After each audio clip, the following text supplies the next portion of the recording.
జ్ఞానానందవయం దేవం నిర్మలాస్ఫటికాకృతం ఆధారం సర్వవిద్యానాం హయగ్రీవం ఉపాస్మయ. అర్ధకాయం మహావీరం చంద్రాదిత్యమివర్తనం సింహికాగర్భ సంభూతం తం రాహు ప్రణమామ్యం. ఫలాచ పుష్పసంకాశం తారకాగ్రహమస్తకం రౌద్రం రుద్రాత్మకం ఘోరం తంకేతుం ప్రణమామ్యం. మనం ఇప్పుడు ఈ వీడియోలో రాహు కేతుల గురించి తెలుసుకుందాం. 12 రాశుల వాళ్ళకి రాహు ఎక్కడుంటే ఎలాంటి ఫలితాలు వస్తాయి, కేతువు ఏ రాశిలో ఉంటే ఫలితాలు వస్తాయని నేను ఇప్పుడు చెప్పబోతున్నాను. ఇప్పుడు నేను కేవలం రాశులే చెప్తున్నాను, స్థానాలు కాదు. లగ్నాతు ఎక్కడున్నాడు, లగ్నాత్ రాహు ఎక్కడున్నాడు, లగ్నాత్ కేతువు ఎక్కడున్నాడు, ఏ స్థానంలో ఉన్నాడు అనేది నేను చెప్పడం లేదు. కానీ మీరు దీనికి లగ్నానికి కూడా అన్వయించుకోవచ్చు. సహజ రాశిచక్రంలో రాహుకేతులకు ఎలాంటి ఆధిపత్యం లేదు. కానీ వృశ్చిక రాశిలో కేతువు, కుంభరాశిలో రాహువు మంచి ఫలితాలు ఇస్తారంటే వాళ్ళకి చాలా బలం అనేది ఎక్కువగా ఉంటుంది. రాహువు అంటే నార్త్ నోడ్, కేతువు అంటే సౌత్ నోడ్. ఈ జన్మలకు కారణం ఏంటంటే రాహు వలనే మనం ఈ లోకంలోకి వచ్చాం. రాహు కోరికలకు కారకుడు. వీటి గురించి పరాశర జ్యోతిషాస్త్రంలో ఎక్కువగా వ్రాసి ఉంది. మిగతా నాడి గ్రంథాల్లో అంతగా వివరాలు లేవు. మనం జాతక చక్రాన్ని పరిశీలించినట్లయితే రాహుకి లగ్నానికి సంబంధం అనేది ఉంటుంది. అది ఏ విధంగా ఉంటుందంటే లగ్నాధిపతితో కానీ, లగ్నంలో కానీ ఉండవచ్చు, లగ్న నక్షత్రాధిపతితో కానీ సంబంధం అనేది ఉంటుంది. రాహు ఈ లోకంలోకి మనం రావడానికి కారణం. భగవద్గీతలో ఇలా రాసి ఉంది, మనిషి అంతిమ సమయంలో ఏది కోరి శరీరాన్ని వదులుతాడో అదే రూపాన్ని పొందుతాడు. అంటే ఉదాహరణకు వ్యక్తి మరణించే సమయానికి ఏనుగును తలుచుకున్నాడు అనుకోండి, తర్వాత జన్మలో అతడు ఏనుగై పుడతాడు. గత జన్మలో తీరకుండా ఉన్న కోరికలను తీర్చుకోవడానికి మనం ఈ జన్మ ఎత్తుతాం. భృగునంది నాడి చదివితే ఇది తెలుస్తుంది. అంటే రాహు మాయ, కోరిక, డిసైర్స్, పొందాలనే వాంఛ ఉంటుంది. రాహువు భౌతిక సుఖాలను ఇస్తాడు.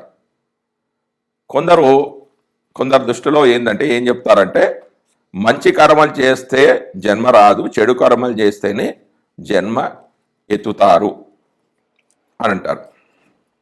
కానీ అది తప్పు.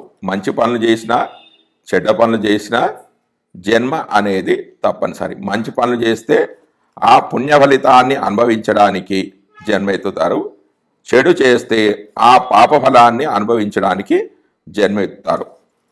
Rahu is a unfulfilled desire. Rahu is after association with agami karma. అంటే రాహు అంటే మనం ఈ జన్మ చెయ్యాలి, ఈ జన్మలో చెయ్యాలి అనుకుంటున్న కర్మ అంటే తీరని కోరికలు. రాహు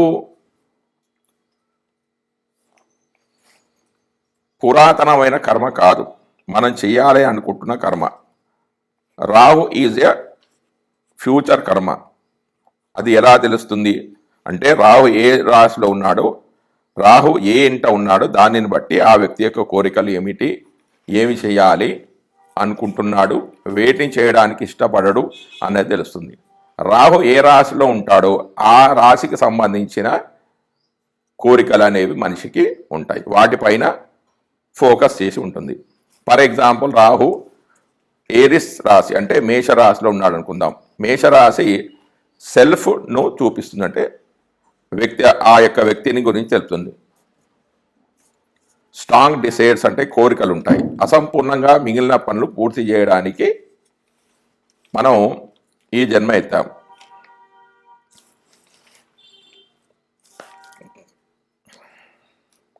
కాలపురుష చక్రంలో మేషరాశి అనేది మొదటి రాశి. మేషరాశి సెల్ఫ్ను సూచిస్తుంది, వ్యక్తి గురించి తెలియజేస్తుంది. రాహు అంటే ఈ జన్మలో చెయ్యాలి అనుకుంటున్నవి తెలియజేస్తుంటాడు. కేతు గత జన్మలో చేసిన కర్మల గురించి తెలియజేస్తాడు. అంటే గత జన్మలో మాస్టర్ డిగ్రీ పొంది ఉంది అంటే కేతు అంటే గత జన్మలో చేసిన లక్షణాలు మన ఈ జన్మలో కూడా ఉన్నాయి. అందులో మనం మాస్టర్ చేసి ఉన్నాం. రాహు అంటే ఈ జన్మలో మనం చేయాలి అనుకున్న పనులు. మరి ఏ పనులు చేయాలి? రాహు పనులు చేయాలి, కేతు పనులు చేయాలి. గత జన్మ నుంచి నేర్చుకొని వచ్చిన పనులు మరియు ఈ జన్మలో మనం కోరుకున్న పనులు, ఈ రెండు చేయాలి. వీటిని సమానత్వం చేయాలి. ఈ నోట్స్ రెండింటిని కూడా బ్యాలెన్స్ చేయాలి. అప్పుడే మోక్ష ప్రాప్తి అనేది మనకు కలుగుతుంది. ఈ రెండు పనులలో ఏదో ఒకటి చేసినా మనకు ఎంప్టీనెస్ అనేది ఉంటుంది. ఏదో కోల్పోయినట్లుగా శూన్యత అనేది ఉంటుంది. ఇక కేతు గురించి తెలుసుకుందాం. కేతు అంటే సౌత్ నోడ్, స్పిరిచువల్ గ్రోత్ను చూపిస్తుంది, ఆధ్యాత్మిక అభివృద్ధిని తెలుపుతుంది. కేతు అంటే గత జన్మలో నేర్చుకొని ఉన్నది, మనలో ఆల్రెడీ ఉన్న లక్షణాలు. ఇవి గత జన్మలోనే నేర్చుకొని ఉన్నాం, అందులో మాస్టర్ డిగ్రీ పొంది ఉన్నాం, గతంలోనే వాటిని అనుభవించి ఉన్నాం, తెలుసుకొని ఉన్నాం. కాబట్టి వాటి పట్ల శ్రద్ధ, ఇష్టత అనేది తక్కువగా ఉంటుంది. Rahu means attachment, Ketu means detachment. Ketu అంటే గత జన్మలోనే నేర్చుకొని ఉన్న వాటిని ఇప్పుడు చేయబుద్ధి కాదు. ఒక పనిని 10 సార్లు చేసి 11వ సారి చేయాలంటే బోరు కొడుతుంది కదా. ఎగ్జాంపుల్, ఒక సినిమా 10 సార్లు చూస్తే ఏ విధంగా బోరు కొడుతుందో ఆ విధంగా కేతువు పనులు అంటే హిడెన్ టాలెంట్, వీటిని చేయబుద్ధి కాదు. రాహు నూతన ఆవిష్కరణలను, ఆ నూతనమైన ఆవిష్కరణలు అంటే ఇష్టం. మరి ఏది ఉత్తమం? రాహు కాదు, కేతు కాదు, రెండింటినీ కూడా బ్యాలెన్స్ అనేది చేయాలి. కేతు అంటే సంచిత కర్మ, అంటే అక్యుములేటెడ్ కర్మ అంట. దీన్ని అక్యుములేటెడ్ కర్మ సూచించింది. మంచి చేయాలా, చెడు చేయాలా అంటే రెండింటిని చేయాలి, రెండింటిని బ్యాలెన్సింగ్ చేయాలి. అప్పుడు అది మోక్ష ప్రాప్తికి కారణమవుతుంది.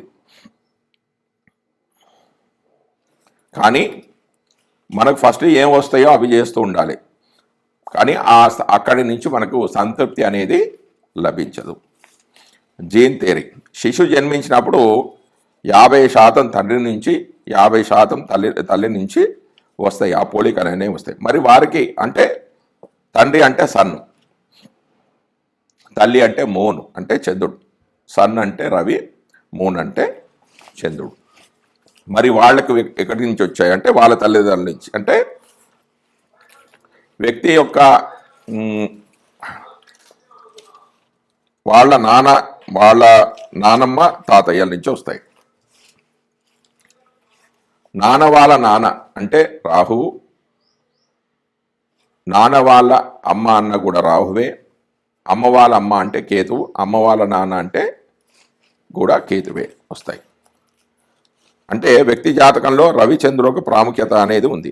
వ్యక్తి యొక్క లక్షణాలు, పోలికలలో రాహుకేతువులకు రవిచంద్రులకు ముఖ్యమైన పాత్ర అనేది ఉంది అని చెప్పవచ్చు. అంటే 25% చొప్పున రవి, చంద్ర, రాహుకేతువుల ప్రభావం అనేది వ్యక్తి యొక్క పోలికల్లో ఉంటుంది. అంటే ఇలాంటి పోలికలు అనేవి ఉంటాయి. రాహుకేతు యాక్సిస్, రాహుకేతు వివిధ రాశిలో ఉంటే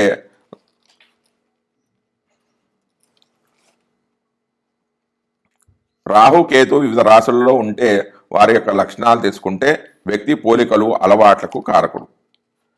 వ్యక్తి పోలికలు, అలవాట్లకు కారకుడు ఎవరంటే కేతు. వ్యక్తిలో పుట్టినప్పటి నుంచి అవి ఉన్నాయి, గత జన్మ నుంచి నేర్చుకొని వచ్చాం. ఒక పిల్లవాడు అదే అలవాటుకు ఒక పని చేస్తున్నాడు అనుకోండి, అది ఎవరు నేర్పించలేదు, ఆ గుణాలు వాడిలో గత జన్మ నుంచే ఉన్నాయి. రాహు ఈ జన్మలో ఏమి చేయాలి, ఏమి నేర్చుకోవాలి అనేది రాహు చెప్తాడు. సరైన కర్మ మోక్ష మార్గాని వైపు తీసుకువెళ్తుంది. ఎంత పేదవాడైతే అంత ఎక్కువ కోరికలు ఉంటాయి, ఎంత ధనవంతుడైతే అంత ఎక్కువగా ఉంటాయి, ఎంత బీదవాడైతే అంత తక్కువగా ఉంటాయి, ఎంత ధనవంతుడైతే అంత ఎక్కువగా ఉంటాయి. డబ్బులు లేవు అనుకున్నప్పుడు డబ్బుల గురించి ఆలోచిస్తాడు, డబ్బులు ఉంటే ఇంకా ఏదో పోయింది అని, ఏదో వెల్తీ అనేది వాళ్ళలో ఉంటుంది. ఇక రాహుకేతులను 2 క్యారెక్టర్స్ అనుకుంటే, Rahu is the character who represent your desires and ambitions in life. ఈ జన్మలో పొందాలి అనుకుంటున్నవి, కోరికలు తీర్చుకోవాలి, లక్ష్యాలు నెరవేర్చుకోవాలి అనుకుంటారు. Ketu on the other hand is the character who representative your past experience, గతంలో నేర్చుకొని వచ్చాం. Now in the story of your life Rahu can only shine and successful when Ketu has learned all the important lessons is need to learn. ఈ జన్మలోని కోరికలు లక్ష్యాలు ఎప్పుడు నెరవేరుతాయి అంటే గతంలో నేర్చుకొని ఉన్నవి చేస్తూ ఉంటే ఈ జన్మలోని కోరినవన్నీ నెరవేరుతాయి. సంచిత కర్మల నుండే ఆగామి కర్మ అనేది నెరవేరుతూ ఉంటుంది. ఇక 3వ రాశి మిథునంలో రాహువు, ధనుస్సులో కేతు. ధనుస్సు రాశి అంటే అడవులు జంతువుల తత్వం అనేది ఉంటుంది, వీళ్ళలో ఉంటుంది. అంటే నేను ఏది చెప్తున్నానో అది కరెక్ట్, నాకు అన్నీ తెలుసు. వ్యక్తి ఎప్పుడు కూడా బ్రహ్మచారిలాగా ఉంటాడు, బ్రహ్మచారి తత్వం అనే ఉంటుంది. పెళ్ళి అయినా కూడా బ్రహ్మచారి లాగానే ఉంటాడు, ఒంటరిగానే ఉంటాడు. సోషల్ స్కిల్స్ అనేవి తక్కువగా ఉంటాయి. సంఘంలోని వ్యక్తులతో ఎలా ఉండాలి అనేది తెలియదు, అమాయకులుగా ఉంటారు. స్పిరిచువల్ నాలెడ్జ్ అనేది ఉంటుంది, అంటే విశ్వజ్ఞానం అనేది లేదు. వ్యక్తులతో ఎలా ఉండాలి, వాళ్ళతో ఎలా ప్రవర్తించాలో తెలియదు. తర్వాత public behaviour, mannerism, mode of speaking, ఎలా మాట్లాడాలి అనేది వీళ్ళు నేర్చుకుంటారు.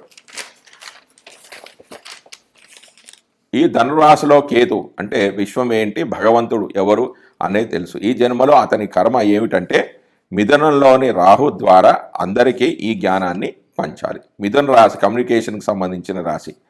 గత జన్మ రాశిలో ఒంటరిగా ఉండేవాడు, ప్రజలతో కలిసిమెలిసి ఉండేవాడు కాదు.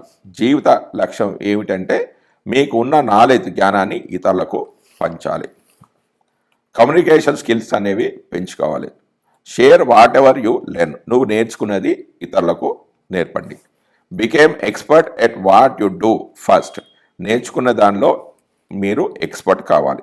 మిథున రాశి రాహువు వెరైటీ కావాలి, ఇతరులతో జాగ్రత్తగా మాట్లాడతారు, ఇతరులతో చాలా జాగ్రత్తగా మాట్లాడతారు. మంచి చదువు అనేది ఉంటుంది, తమ ఎమోషన్స్ని ఇతరులకు చెప్పగలరు.